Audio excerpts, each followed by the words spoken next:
Bienvenue dans ce podcast vidéo. Aujourd'hui, ça fait 9 ans qu'on est ensemble avec Antoine. Et Donc, oui, 9 ans. on va faire cette FAQ de couple pour nos 9 ans de couple et plus de 2 ans de mariage. Et donc là, on va répondre à toutes vos questions. Il y en a pas mal, donc je les ai organisées en 4 grandes parties. La partie 1, ce sera notre histoire. Partie 2, les troubles alimentaires. Partie 3, la vie à deux. Et partie 4, j'ai mis genre les questions plus profondes parce que je savais pas où les mettre. Voilà. Donc, la première question est: bonsoir, comment vous êtes-vous rencontrés? PS, couple trop cute. Ça va te répondre? Eh ben, c'est très simple. On s'est rencontrés en week-end d'intégration. On était tous les deux dans la même école de commerce. On était en week-end d'intégration qui était en Bretagne, à côté de Lorient, je crois. Elle se baignait à la piscine et Inès, en sortant de la piscine, est sortie et a pris la première serviette qui était sur le bord, quoi, sur une chaise. c'est Cette ça. serviette était à moi. Du coup, je suis allé voir Inès. En mode, bah, pourquoi tu prends ma serviette? Et voilà comment l'histoire a commencé. Ouais, c'est ça, c'est exactement ça. Et moi, souvent, je dis que c'est le destin parce qu'en fait, à la base, je voulais pas aller, je sais plus pourquoi, mais je voulais pas aller à la piscine. J'avais trop la flemme d'aller dans la piscine d'un camping, enfin, sans jugement pour les piscines de camping. Mais j'y suis quand même allée et voilà, on est tombés l'un sur l'autre par hasard parce que j'ai pris cette serviette. Enfin, moi, j'avoue, je crois vachement au destin et parfois, j'arrête pas de penser à l'effet papillon du truc et je me dis, mais si j'étais pas allée à cette piscine, mais si j'avais pas pris cette serviette, enfin, il y a plein de trucs qui auraient fait qu'on se serait jamais parlé, donc un peu dingue et voilà. Et Inès ne le reconnaît toujours pas après 9 ans. Mais le soir, il y avait une soirée, comme dans tous les week-ends Ouais. d'intégration, et Inès est venue directement me parler. Elle ne le reconnaîtra jamais, elle dirait que non, c'est le hasard ou ça, mais c'est faux.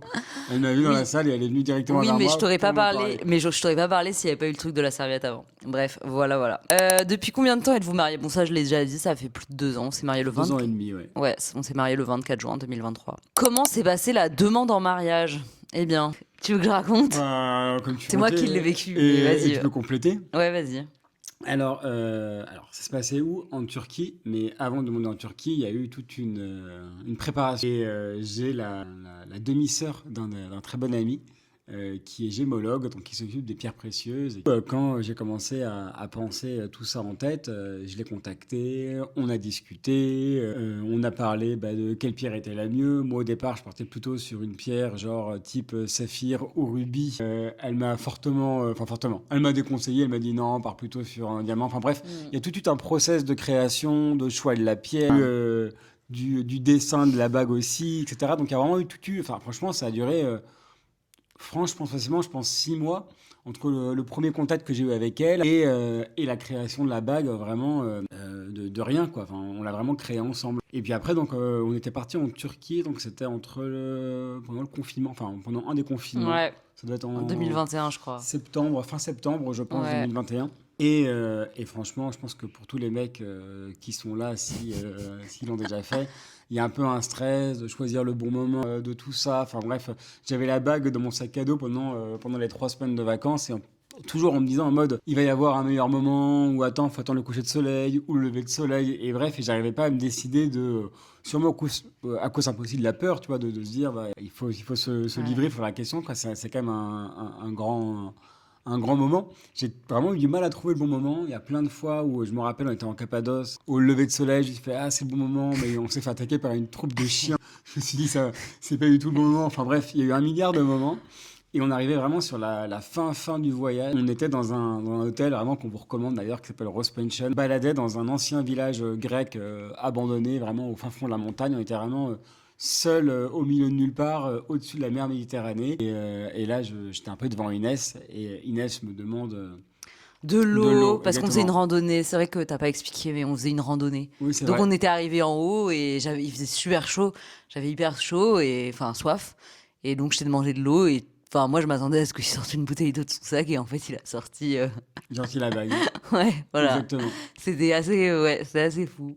Franchement, c'est niais. Enfin non, c'est pas niais, pas la demande, mais c'est niais le principe des demandes en mariage. Mais franchement sur le moment c'est vraiment émouvant. Enfin Ouais. c'est pas cliché et tout. Et franchement, moi j'ai bien aimé déjà toute la démarche de faire la bague, de s'investir, je dirais, dans ce moment-là. Et de le faire dans quelque chose qui nous ressemble, la rando, de la nature. Enfin, Mm. je ne sentais pas de faire ça au restaurant, ou je Ouais. sais pas, dans un stade, devant un concert. Enfin, ça me ressemble pas moi. Je crois pas non plus Inès, mais surtout pas moi. Et je voulais aussi quelque chose qui me corresponde et qui m'aille dans ma personnalité. Yes, Donc voilà, trop pour la chou. longue histoire. C'était trop bien. Ok, et dernière question sur notre histoire. Il y a quelqu'un qui a demandé quelle est la chose qui a changé le plus depuis le début de votre relation. Bah, franchement, moi, je peux répondre. Enfin, c'est hyper cliché, mais ça fait 9 ans qu'on est ensemble. Bah, je pense que le truc qui a changé, c'est qu'on grandit. On grandit, slash on vieillit. Enfin, on le voit comme on veut. Donc, forcément, notre vie d'il y a 9 ans est plus du tout notre vie d'aujourd'hui. Enfin, quand on s'est rencontrés, on était étudiants. Aujourd'hui, on est dans la vie active. Enfin, c'est pas pour faire l'énumération de tout ce qu'on a fait, mais oui, on a acheté 2 apparts, on s'est mariés, on a adopté un chat d'ailleurs, où elle est, je pense que vous allez la voir plein de fois. Et puis même, on a traversé certaines épreuves ensemble. Enfin, je sais pas, il y a plein de trucs. Et du coup, pour moi, c'est que depuis le début de notre relation, c'est plus fort parce que il y a eu des hauts et des bas et des projets ensemble. Et du coup, pour moi, en 9 ans, c'est surtout qu'on a grandi, on a évolué. Et je sais pas, pour moi, notre relation, elle est plus forte. Enfin, à chaque fois, c'est ce que je dis à Antoine, c'est que je me sens beaucoup plus stable dans ma relation aujourd'hui que genre il y a 9 ans. Enfin, ce qui est Ouais, normal, encore heureux d'ailleurs. c'est exactement ça, c'est plus fort, plus confiante. Enfin, qu'est-ce Mm. qui a changé? Comme tu l'as dit, quand on s'est rencontrés, on était quand même assez jeunes. On a pris quasiment 10 ans. Donc, Ouais, c'est dit comme ça, c'est énorme. Et d'ailleurs, c'est beaucoup, mais dans le bon sens du terme. Donc, ouais, on a évolué, on est devenu, je pense, plus adultes. Et je pense aussi que on en est chacun là où on en est, en partie grâce à l'autre, qui nous a épaulés, qui nous a poussés, motivés à avancer dans ce sens-là. Donc, je ouais. sais pas ce qui a changé. Alors, on arrive dans la partie 2 qui est plus liée aux troubles alimentaires parce qu'il y a eu beaucoup de questions sur mes troubles alimentaires vu que j'ai souffert d'anorexie et de boulimie quand j'étais plus jeune. Et aussi pendant tout le début de notre relation. Donc, première question, comment est-ce qu'il a découvert ton trouble alimentaire? Je trouve ça trop bizarre comme question, mais bon, bref, comment t'as découvert mon trouble alimentaire? Alors, je pense que j'ai découvert quand même très tôt, mais sans forcément mettre de mots dessus. Sûrement parce que j'en étais, je sais pas compétent, mais j'avais pas forcément conscience de tout l'environnement, de tous les rouages, de ce que ça pouvait, à quoi pouvait correspondre la maladie. Et très tôt, je voyais Inès, souvent d'ailleurs quand j'étais pas là, les soirs où j'étais pas là, où je sortais avec des potes, enfin bref, où j'étais au bar, je la voyais rentrer, je savais qu'elle avait vomi, mais elle voulait pas en parler, etc. Donc en vrai, très très tôt, je dirais, dès les 6 premiers mois, sûrement 8 premiers mois, je le voyais, mais sans forcément comprendre ce que. Enfin, comment dire? Je voyais le haut de l'iceberg, mais je voyais pas tout ce que ça pouvait représenter. Et moi, je rejoins ce qu'Antoine dit. Je pense que très vite, j'ai capté qu'il remarquait, quoi. Bref, même si on n'en parlait pas directement.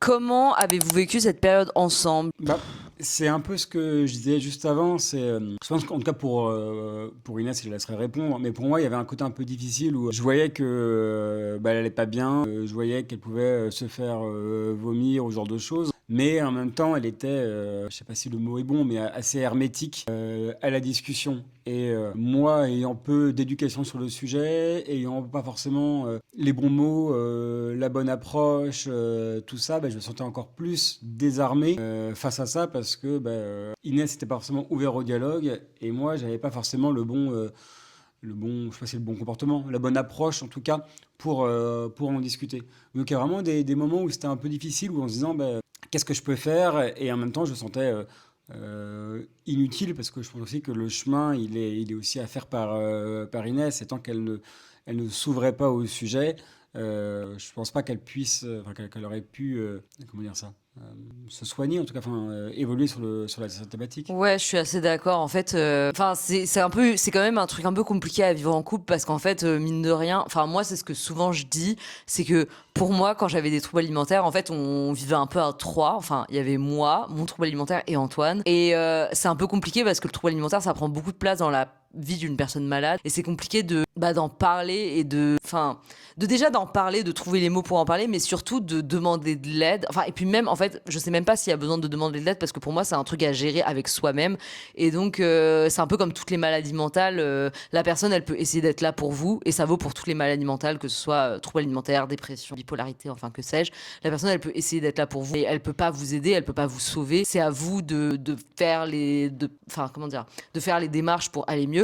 Et donc ouais, c'est assez compliqué à vivre ensemble. Mais bon, on s'en est sorti, donc c'est l'essentiel. Mais voilà, donc je vois ce qu'Antoine veut dire quand il dit impuissant, parce qu'en vrai, en tant que proche, vous pouvez juste être là, mais enfin, vous n'êtes pas un professionnel de santé, vous pouvez pas soigner la personne, donc enfin, encore heureux. Voilà, mais c'est quand même important, je pense, de montrer sa présence, de savoir que si besoin, il y a toujours une oreille attentive, même si voilà, la personne la saisit quand elle le veut. mais montrer qu'il y a quand même une présence qui est disponible. Et la dernière question sur ce sujet, je trouve qu'elle fait le lien avec ce qu'on vient de dire, mais qu'est-ce qui a été le plus difficile pour lui et pour toi dans la maladie? Donc tu peux. Ok, bah assez simple en vrai. C'est un peu par rapport à ce que t'as dit quand tu disais ouais les soirées que tu passais, que tu faisais de ton côté, puis quand tu revenais, tu sentais qu'il y avait un problème. Moi, je pense que ce qui a été le plus difficile pour moi, c'est la honte. En fait, la honte de faire des crises, la honte d'être pas bien, la honte de, par exemple, passer une après-midi dans mon lit parce que j'en sais rien, j'avais fait une crise avant, j'avais trop mal au ventre et pas pouvoir vraiment en parler. Enfin, ce truc de honte de pas être normal. Et donc ouais, moi je pense que ce qui a été le plus difficile, c'est ça, c'est la honte slash l'insatisfaction corporelle parce que mine de rien, quand on enchaîne les crises, on se sent pas bien dans son corps. Donc je pense que c'est ça qui a été le plus difficile pour moi. Pour moi, et j'en parlais juste avant, je pense que c'est ce côté impuissance, surtout pour moi qui ai une personnalité qui aime aider, qui a besoin d'avoir ce côté un peu, je sais pas si c'est altruiste, en tout cas proche des gens et de montrer que les gens peuvent compter sur moi. Et il y avait un peu ce pan-là de la relation qui n'existait pas, en tout cas sur cette thématique-là, sur ce sujet-là. Et c'était compliqué déjà de ne pas être, comment dire ça, c'est pas important, mais de ne pas être une pierre importante dans ce mur-là et surtout de ne pas comprendre puisque non éduqué au sujet. Yes. Alors, ensuite. Alors, on arrive. Maintenant, on va aller dans un thème un peu plus joyeux. On va parler de la vie à deux dans la partie 3. Donc. J'ai dit thème plus joyeux, mais en fait, il y a des questions pas du tout joyeuses. La première question étant, comment gérez-vous les désaccords? Tu veux que je commence ou tu commences? Non, je vais commencer, on va voir s'il est d'accord avec moi. Vas-y. Déjà, j'ai pas l'impression qu'il y ait de profonds désaccords. Non. Honnêtement, il y a peut-être des désaccords au jour le jour sur des petits sujets, mais je crois pas qu'il y ait eu de profonds questionnements ou sujets sur lesquels vraiment il y avait une dissymétrie entre nos visions des choses et sur ce qu'on voulait faire. Après, comment on les gère, je dirais qu'on en parle et puis que in fine, c'est Inès qui décide. Et c'est ce que j'allais dire. En fait, j'osais pas le dire depuis le début, mais vu que tu le dis, en fait, effectivement, je pense qu'on a de la chance. On a à peu près le même avis sur à peu près tout, surtout au fil des années. Genre, de plus en plus, je trouve. Peut-être qu'avant, il y avait un peu plus d'écart entre nos visions des choses, mais plus on avance dans la vie, plus on est d'accord. Bref. Donc, il y a rarement des désaccords. Et effectivement, les quelques fois où il y en a un, c'est après moult discussions à la fin, c'est moi qui. Disons que j'ai une personnalité qui est plus, comment dire, je dirais pas flexible, mais plus dans le consensus. Oui. Et Inès, en tant que, elle n'aimera pas que je dise ça, mais fille aînée et préférée de sa famille, de ses oncles, de ses tantes, de tout ça, elle est moins prête à faire de concessions. Oui, tout ça. Mais c'est pas grave, je l'aime tout de même. Oui. Merci. Et puis, je me répète, c'est pas du tout pour me défendre, mais il y a rarement des désaccords. Donc, en vrai, il y a rarement de moments où il y a besoin de faire ce consensus. Mais effectivement, Antoine le fait. Et merci pour le chachou.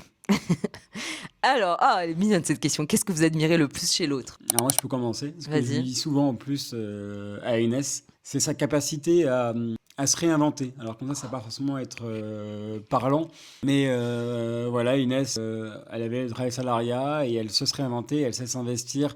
Elle sait travailler pour construire des choses nouvelles et ne pas se contenter de ce qu'elle a à un moment donné. Et c'est vrai sur ce qu'elle fait, l'activité qu'elle a avec la chaîne d'assiette, sur le sport où au niveau sport, elle se donne une discipline de fer pour faire du sport quasiment tous les jours, qu'il pleut, qu'il vente, qu'il neige, je sais pas moi, sur ses lectures, ou pareil, elle a une discipline de fer pour lire. Enfin, c'est sa capacité voilà, à ne pas rester sur ce qu'elle est aujourd'hui et construire une meilleure personne demain. Enfin, ça veut pas dire qu'elle est une mauvaise personne aujourd'hui, mais savoir évoluer dans le bon sens pour grandir et s'instruire et se développer encore plus. Trop mignon, merci.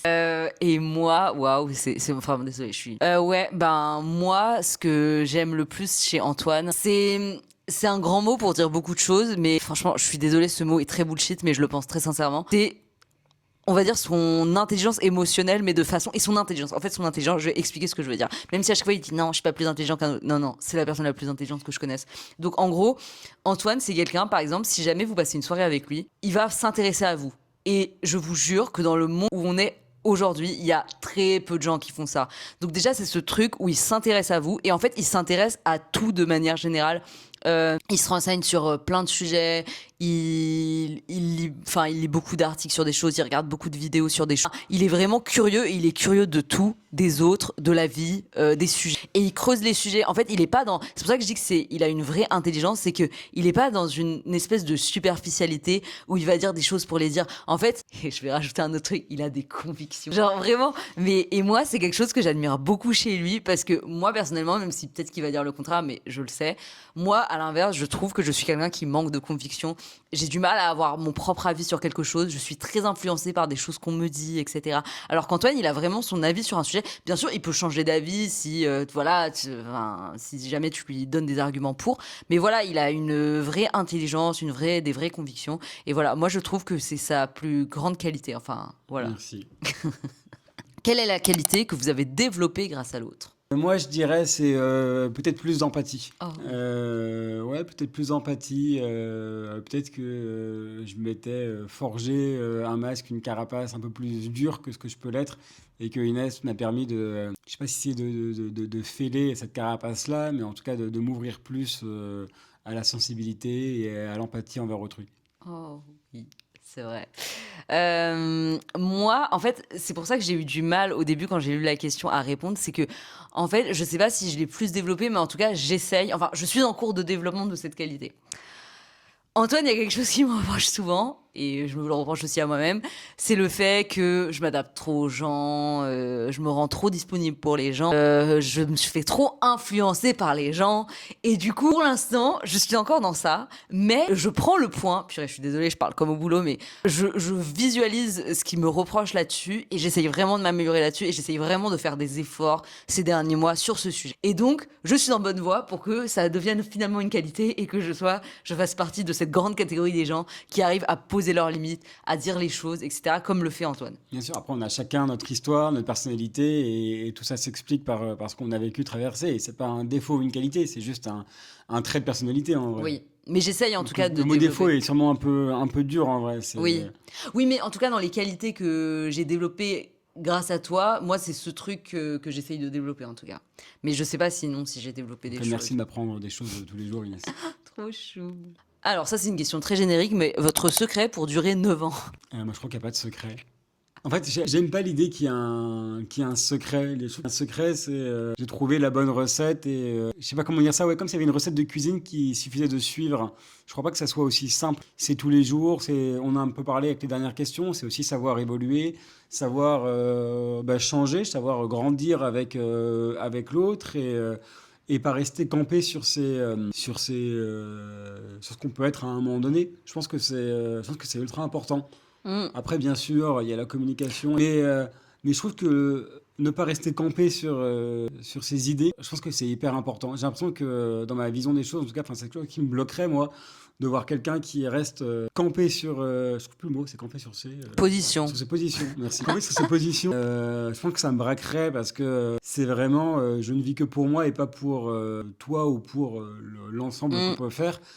Et voilà, je dirais ça, même si j'aime pas l'idée de secret. De secret? La question était, est-ce qu'il y avait un secret Ah oui, pardon, j'avais plus en tête. Pardon, oui, Non, t'inquiète. Ouais, je suis assez d'accord. Enfin, je pense pas qu'il y ait de secret pour durer 9 ans. Oui, effectivement, il y a ce fameux truc sur la communication. Enfin, on va pas vous le redire, mais c'est hyper important de communiquer sur. Moi, pour moi, ce qui fait durer un couple, effectivement, avec ce truc de la communication, c'est quand ça va mal, le dire, quand ça va bien, le dire aussi, c'est grave important. Mais voilà, quand ça va mal, le dire ce qui va pas, dire pourquoi ça va pas, enfin, communiquer sur vraiment ses émotions, etc. Mais ça, je pense que vous l'avez entendu 1000 fois, ce conseil, donc voilà, ça ne sert à rien de le réentendre. Mais effectivement, je suis d'accord avec Antoine, c'est continuer à évoluer ensemble. Et je pense, enfin, franchement, moi, c'est un avis que j'ai. Je pense que ce qui détruit souvent les relations, c'est que, en fait, ouais, t'avances plus dans la même direction, t'as plus les mêmes projets, etc. Donc c'est ça qui peut détruire un couple. Nous, dans notre cas, on a cette chance que on a un peu la même vision de la vie, donc on avance ensemble et on se soutient ensemble. Et moi, je considère qu'Antoine, c'est un peu mon copilote de vie. Enfin, j'arrive pas trop à imaginer ma vie avec quelqu'un d'autre. Et c'est aussi parce que en fait il me soutient dans mes projets et inversement je le soutiens dans ses projets et on essaye d'avancer dans le même sens. Voilà. Et puis on apprend tous les jours, quoi. Enfin, ce qui est vrai cette année ne sera pas forcément vrai l'année prochaine. Et Ouais. Ouais, il faut pas se dire que c'est acquis. Exactement, c'est ça. Ouais, c'est ça. C'est que je pense aussi, il y a un truc, c'est que faut, surtout quand la relation dure dans le temps, faut bien avoir conscience que c'est pas parce que ça fait 9 ans que vous êtes ensemble, 10 ans, 15 ans, etc., que c'est bon, la relation, c'est bon, elle est gravée dans le marbre. Faut vraiment se réinventer, faire toujours des efforts, etc. Enfin, pour moi, c'est vraiment quelque chose qui se construit dans le temps et qui Mm. évolue dans le temps. Mm. Voilà. Et qu'est-ce qui fait durer dans le temps? Je pense qu'aussi, au-delà de, il faut pas considérer que la relation est acquise. Il faut aussi, c'est pas le bon terme, se forcer, mais il faut continuer à faire des choses ensemble. Et ça vaut pas que pour l'amour, ça vaut aussi pour l'amitié. Moi, souvent, je dis que dans l'amitié, ce qui détruit les amitiés, c'est quand on tombe dans une amitié qui est une amitié de catch-up. Enfin, en gros, que tu vois juste tes amis pour leur raconter ce que t'as fait ce dernier mois, les 2 derniers mois, les 3 derniers mois. C'est super de faire ça. Franchement, c'est super parce que c'est bien ces moments où on se raconte nos vies, mais c'est aussi bien de vivre des choses avec nos amis. Et c'est le fait de vivre des choses avec nos amis qui fait qu'on se crée des souvenirs et qu'on reste amis. Et je trouve que dans l'amour, c'est exactement pareil. C'est horrible de chacun vivre un peu sa vie de son côté. Le soir, on se retrouve, on se raconte notre journée, mais nous, entre nous, on vit rien ensemble. Donc, pour moi, c'est vraiment, aller au resto ensemble, se faire des week-ends ensemble, se faire des vacances ensemble. Et au-delà des grosses expériences comme ça, c'est aussi passer du temps ensemble. Genre, en mode, quand t'es sur le canapé, tu parles le matin. Enfin, nous, franchement, c'est un truc tout con. En plus, parfois, je le dis à Antoine. Genre, moi, j'aime trop que le matin, on prenne notre petit déjeuner ensemble. Genre, c'est 5-10 minutes, mais c'est genre méga important pour moi. Pareil qu'on dîne ensemble au maximum. Que le soir, avant de se poser, c'est très bien de regarder des séries ensemble, qu'on ait des vraies discussions, etc. Et qu'on soit pas genre sur notre téléphone à, je sais pas, faire autre chose. Ouais, moi, le temps de qualité, je trouve que c'est hyper important dans C'est un vrai. couple. Et Je voilà. suis 100% d'accord avec toi. C'est important. En fait, j'y pensais un petit peu. C'est en même temps sur le secret aussi pour faire durer un couple, c'est aussi se donner de l'espace, enfin se laisser de l'espace. Et voilà, Inès a fait son sport tous les matins. Moi, je fais aussi mon sport le soir ou le week-end. Et c'est hyper important, je trouve, d'avoir ce moment à soi pour mieux se retrouver par la suite. Ouais, grave d'accord. Surtout que je sais que ça, c'est une discussion que j'ai souvent eue avec des gens, par exemple, qui vivent séparés et qui disent ah, mais vivre ensemble, ça détruit le couple et tout. Alors, moi, je suis pas du tout d'accord avec ça. Enfin, je comprends la théorie et tout qui fait que des gens veulent vivre séparés et je respecte totalement. Mhm. Mais je pense pas que ce soit le fait de vivre ensemble qui détruise le couple. Je pense que c'est effectivement le fait de ne Ouais. pas se laisser assez d'espace et ne pas, quand on est ensemble, avoir des vrais moments de qualité. Et je pense que c'est ça plutôt qui fait tomber dans une routine un peu malsaine, etc. Pour nos conseils Coach Love, n'hésitez pas à souscrire. Non, je rigole. Quelle est votre plus belle expérience commune? Je pense que, pareil, on n'arrête pas de dire, on n'arrête pas de retourner vos questions, mais moi, je ne pense pas qu'on ait une plus belle expérience commune, si ce n'est peut-être, effectivement, le mariage, parce que on a beau dire ce qu'on veut, c'est cliché, gna gna, c'était le plus beau jour de ma vie. Il n'empêche que c'était quand même un des plus beaux jours de ma vie. C'est un moment qui reste gravé dans ma mémoire et qui restera gravé dans ma mémoire toute ma vie. Donc, le mariage peut faire partie de ça, mais c'est peut-être pas la plus belle expérience. Je pense que j'ai un ensemble de belles expériences. Le mariage en fait partie, mais que moi, c'est plutôt nos voyages de manière générale, en fait. Dès qu'on voyage ensemble avec Antoine, c'est toujours des moments précieux. On adore voyager tous les deux. Mhm. Donc, ouais, pour moi, c'est les voyages qu'on fait ensemble. Je suis totalement d'accord avec toi, les voyages c'est hyper important et c'est toujours des moments ultra forts et ultra plaisants. Franchement, après, j'avoue j'en ai plein d'autres en tête. Je pense notamment à un des confinements qu'on a passé dans ma famille et Inès a toujours été ultra bien accueillie dans la famille. De la même façon, quand je suis allé voir sa famille en Kabylie, ils ont été ultra accueillants avec moi et c'est ultra plaisant de se sentir accueillir. Franchement, il y a tellement de moments Ouais. et tellement de moments aussi. On revient sur cette évolution depuis la première année jusqu'à aujourd'hui. Euh, J'avoue que j'ai du mal Bah à. ouais, moi Il y a plein aussi. de trucs. C'est dur de dire Honnêtement, un moment. quand j'ai commencé à courir, c'était quoi, il y a 3 4 ans, notre premier semi qu'on a fait ensemble. Enfin, il y a Ouais. des moments comme ça qui paraissent rien, mais en fait qui sont un peu le début d'une nouvelle ère dans une vie et je trouve super fort. Et puis après, sinon, juste des petits moments du quotidien. Elle en parlait sur la question précédente, sur même regarder une série. Bah, juste être un dimanche après devant une bonne série, c'est ultra plaisant. Enfin, Ouais. t'es en zone de maxi confiance, d'amour, d'une certaine façon de confort. Et, et c'est top aussi, en fait, tu vois. Donc, c'est pas Mm. forcément que les moments ultra forts, ultra marquants, les voyages, les mariages, parce que ça serait dire que Oui, les moments les plus importants d'une relation, d'un couple, c'est forcément ultra, comment dire, ultra important. Mais en fait, c'est aussi juste, je sais pas, il y a quelques semaines, Inès avait une soirée influence, j'ai rejoint, et en fait, juste le soir, on va manger des nouilles dans un resto Jap, et c'est aussi ouais. quelque chose un peu imprévu, et c'est aussi ultra fort, et c'est des moments, je pense, presque plus anodins, plus saisis dans la semaine, dans le mois, qui sont presque les meilleurs moments, en fait. Ouais, je suis assez d'accord. Bah voilà, on vous a répondu. Là, on va arriver dans les dernières questions et la partie 4, les questions les plus profondes. Donc, comment vous soutenez-vous dans les moments difficiles? Ça va un peu avec les questions qu'on a dit sur les troubles alimentaires, mais bref. Ouais, et sur comment aussi fonctionner, enfin, comment durer dans un couple, je pense qu'il y a beaucoup d'écoute. Je sais que quand je vais moins bien ou quand Inès va moins bien, bah, on laisse l'autre s'exprimer, aussi expliquer pourquoi enfin, il traverse cette période-là de cette façon. Essayer de le soutenir de la façon, le soutenir et le conseiller de la meilleure des façons. Ouais, c'est C'est à ça, je peu suis près assez quoi. d'accord. Non, mais je suis assez d'accord. En vrai, comment on se soutient dans les moments difficiles? Enfin, ouais, t'as tout dit quand t'as dit c'est l'écoute. C'est que quand tu traverses un moment difficile, je pense que t'as besoin d'en parler. T'as besoin que la personne t'écoute. Après, c'est toujours pareil. Est-ce que tu as besoin d'un conseil ou est-ce que tu as juste besoin d'une écoute? Ça, c'est grave important aussi parce qu'en fait, il y a des moments où on n'a pas envie d'avoir un conseil, il y a des moments où on a envie, bref. Donc voilà, mais ouais, pour moi, c'est ça. C'est du soutien et c'est surtout. Comment dire? Moi, je reviens souvent à une phrase d'Orelsan qui dit le bonheur, c'est juste un moment entre deux moments de moins bien. C'est ça la phrase? Le bonheur, pardon, le bonheur, c'est juste un moment entre deux moments de moins bien. Et je suis assez d'accord avec ça, c'est que on vit des périodes heureuses et on souhaite que ces périodes heureuses durent le plus longtemps possible. Mais entre ces périodes heureuses, il y a malheureusement aussi des périodes malheureuses. Et donc, je trouve que les moments difficiles dans la vie et qu'on vit en couple, c'est aussi ça. C'est, bah voilà, tu traverses une période difficile, mais tu sais très bien que ça va Mm. pas durer ad vitam aeternam.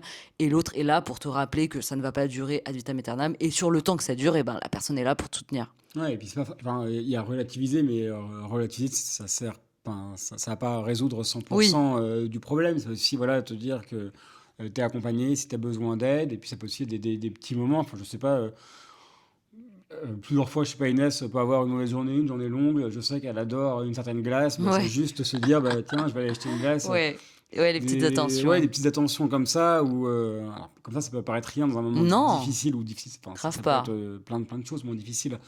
Mais ces petites attentions, enfin, savoir qu'on peut compter sur l'autre et qu'on a assez confiance en l'autre pour pour s'ouvrir, en fait, Ouais, pour s'ouvrir. grave d'accord. Comment vous trouvez l'équilibre entre vie pro et vie perso? Je te laisse répondre parce que c'est plutôt toi là. Bah franchement, je vous le dis, c'est compliqué. Enfin après, c'est compliqué à cette période-là de vie. Enfin d'ailleurs, ça va avec les trucs des moments difficiles. Moi en ce moment, enfin je vous l'ai déjà dit un moment dans un vlog sur ma déprime saisonnière. Bah je traverse un peu un moment où le côté influence slash création de contenu prend de plus en plus de place et j'en suis très reconnaissante. Mais j'ai encore mon travail salarié. Donc j'avoue que je vis une période où j'ai l'impression que ma vie se résume à travailler. Donc c'est un peu enfin, encore une fois, je suis très reconnaissante parce que je me bâtis l'avenir que je veux. Mais voilà, c'est une petite période de 3 4 mois encore à passer qui est un peu relou, je vous le cache pas. Donc pour l'instant, un peu du mal, mais j'essaye de quand même garder des moments personnels avec moi comme avec Antoine. Donc typiquement, Antoine parlait du sport Mhm. tout à l'heure. Je continue à aller au sport tout le temps. J'essaye toujours de me coucher à des horaires que je juge décents. De toute façon, je suis épuisée, donc je me couche tôt. Et avec Antoine, on essaye à minima d'avoir 2 soirées dans la semaine Mhm. ensemble. Et le week-end, pareil, d'avoir au moins genre une après-midi où vraiment, genre, on est tous les deux et il n'y a pas de truc de faut travailler ou que sais-je. Donc, en gros, c'est comme ça que je trouve mon équilibre, mais je sais que ça, je pourrais pas tenir sur cette lancée 1000 ans parce que voilà, parce que sur une semaine donnée, avoir juste une après-midi qui est un peu off, c'est quand même pas grand-chose. Donc voilà. Mais pour l'instant, c'est comme ça que je trouve mon semblant d'équilibre. Ouais, bah, je pense que c'est plus ou moins la même chose pour les sorties de la semaine, par exemple. Effectivement, je vais sortir une à deux fois on va être ensemble, et en fait, bah, le reste, être aussi avec moi-même. et tu rajoutes un peu de sport à gauche, à droite, et en fait, la semaine passe si vite Ouais. dessus. Donc, ouais, comment on gère la vie perso. Enfin, je pense que on s'est laissé de l'espace, c'est aussi ça. Enfin, il n'y en a aucun de nous deux qui ait envoyé 50 messages pour dire il faut absolument qu'on mange ensemble tel ou tel soir. Ouais. On sait qu'on se retrouvera, c'est pas le jeudi, ça sera le vendredi, et ça sera très bien comme ça, quoi. Mhm. Grave. Comment vous gérez les évolutions personnelles dans une longue relation? Ben, en les accueillant bien. Je sais pas. Ouais, j'avoue. Enfin, en fait, ça va un peu avec ce qu'on a dit avant quand on disait que ce qui fait durer aussi un couple, c'est d'évoluer ensemble, d'accepter Mhm. l'évolution de l'autre, de l'accompagner dans cette évolution. Enfin, pour moi, c'est que du positif d'évoluer. Enfin, ce serait triste. Enfin, ce serait hyper triste si on était pareil qu'il y a 9 ans, je trouve. Un triste slash inquiétant. Mais pour moi, tant que l'évolution, elle va entre guillemets dans le bon sens, bah trop bien. Après, j'avoue, si un de nous deux, enfin, si demain, qu'est-ce qui pourrait être Bah, dramatique? c'est sûr que moi j'en ai déjà parlé. Si tu avais une passion, j'en sais rien, moi, si tu partais faire 10 heures de sport tous les week-ends, Ouais, etc., samedi, dimanche, ça pourrait peut-être être un peu plus coco dur à ouais, accepter, j'en sais rien, parce que tu le fais. ouais, ouais, Mais non, je pense que c'est plutôt bien de voir évoluer la personne, enfin, de voir grave. elle se construit, elle grandit, elle devient. Encore une fois, un autre adulte, dire un autre adulte, c'est pas forcément dire que la version d'elle aujourd'hui ou d'hier n'était Ouais, moins bien. C'est juste que ben, on s'enrichit je pense que tous les deux, on s'ouvre à des nouveaux sujets qu'on n'aurait pas forcément vu l'un l'autre. Enfin, je sais pas si c'est ouais. très clair, Non, je suis assez d'accord. Je suis assez d'accord. donc Donc, tout changement que Inès connaît, indirectement, tôt ou tard, je vais de près ou de loin aussi l'aborder. Et c'est top de ne pas rester dans le prisme que je pourrais avoir. ouais. Qu'avez-vous appris sur l'amour après toutes ces années? Moi, c'est drôle. Ce que j'ai appris sur l'amour, c'est un truc que j'ai appris dès le début de notre relation. C'est même pas après toutes ces années. Moi, avant de rencontrer Antoine, j'étais pareil, je vous l'ai déjà raconté, j'étais dans une relation assez toxique. Enfin, bon, bref. Et en fait, ça a été très perturbant pour moi d'être avec Antoine parce que je me suis retrouvée face à quelqu'un qui finalement n'avait pas de côté toxique. Enfin, si, on a tous des côtés un peu toxiques. On est tous la Non. personne toxique de quelqu'un, mais en tout cas, Antoine n'est pas la personne toxique de ma vie. Enfin, je sais pas comment le dire. J'aimerais savoir de qui je suis la personne toxique Ben, je alors. sais pas, mais il paraît, c'est une phrase, il paraît qu'on est tous la personne toxique de quelqu'un. Je sais pas si c'est vrai, les psychologues ici, si vous passez par là, dites-nous. Mais bon, bref, en tout cas, Antoine n'a rien de toxique. Et on a tout de suite eu un amour, je trouve, très sain, même si, encore une fois, on a traversé des épreuves et tout, mais dans l'ensemble, notre amour est très sain. On a Et donc, parcouru les chemins. arrête, je Voilà. vais me faire démonétiser s'il y a de la musique. Enfin, j'ai pas encore de monétisation. La meuf dit ça, j'ai pas de monétisation. Bref, donc moi je pense que ce que j'ai appris sur l'amour, c'est que l'amour c'est pas censé être un truc qui te donne mal au ventre, qui te stresse.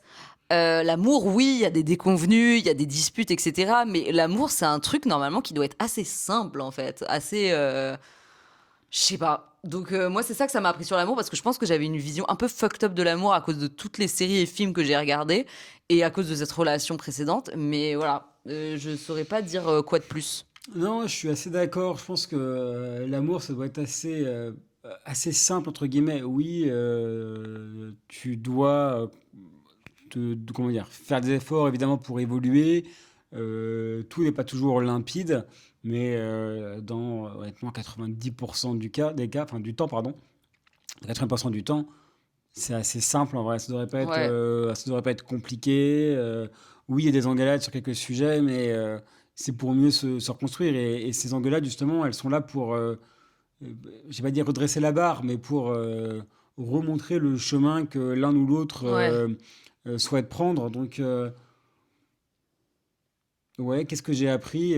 Oui, c'est pas un film Disney, c'est sûr non plus. C'est pas une comédie romantique américaine, des films de Noël, ouais, etc. Là, genre Love Actually ou j'en sais rien. Je connais pas bien tout ce monde-là. Mais ça reste assez simple en fait. ouais. Oui, c'est pas l'amour que tu croises à la librairie. Et C'est pas non plus le encore. prince charmant qui vient t'embrasser dans un cercueil de verre. Mais, euh, mais c'est assez simple et sain. Ça devrait être sain en tout cas. Et Ouais, ça devrait vous faire grandir en fait. Ça devrait faire ouais. évoluer et pas Vous tirez vers le stresser, bas. vous rendre malade, ouais, ou vous Ouais, restreindre sur vos choix ou votre je vie que vous suis souhaitez faire. tellement d'accord. Donc voilà. Et la dernière question, qu'est-ce que vous rêvez encore de vivre ensemble? Franchement, juste de vieillir. Ouais, de fou. Juste de vieillir, d'apprendre encore des choses, de pas me limiter à ce que je suis. Et puis en fait, j'ai pas d'attente précise. Je me dis pas, ah, je veux absolument, je sais pas, déménager ou acheter une maison. Genre en Ouais, fait, la vie me laissera, comment dire, la vie m'offrira ce qu'elle a à m'offrir ouais, et si c'est avoir un chien, ça va avoir un chien. Si c'est vivre, je sais pas moi, à Tahiti, ça sera vivre à ouais, Tahiti. grave. Genre, je fais vraiment confiance en la vie et en l'avenir Trop d'accord. pour que, il y ait plein d'opportunités qui pop-up comme ça Ouais, je suis assez et qui soient d'accord. bonnes pour nous. Je suis pareil qu'Antoine, j'ai pas de rêve particulier de vie ou de choses que j'aimerais faire à deux. Après, oui, il y a des trucs où enfin, enfin, en tout cas, on se l'est souvent dit tous les deux qu'un jour on aimerait bien avoir une expérience à l'étranger à deux parce qu'on a vécu chacun à l'étranger dans nos vies, mais pas ensemble. Donc oui, certes, mais à mais c'est même pas genre un Mm. rêve, c'est même pas un goal absolu de vie, c'est juste parfois je me le dis. Mais ouais, sinon, je suis d'accord avec ta phrase du début. Moi, j'ai juste envie qu'on vieillisse ensemble et que on continue à évoluer ensemble Ouais, c'est ça. et que je suis assez confiante en la vie. Je trouve que jusque-là, ça nous a quand même plutôt bien réussi, donc je croise les doigts pour que ça continue comme ça. Mais, euh, mais genre, pas besoin de faire des plans sur la comète, genre, juste Je suis continuer à évoluer ensemble. totalement d'accord, ouais. Et voilà. Ok. Voilà. Après Voilà. tout ça, j'ai envie de te faire un bisou, mais je suis gênée et timide. Donc, bref, content d'avoir fait tourner ce podcast vidéo avec Bah vous et oui, avec merci de Antoine. m'avoir invité. Bah C'est oui, la c'est première fois que normal. je viens sur.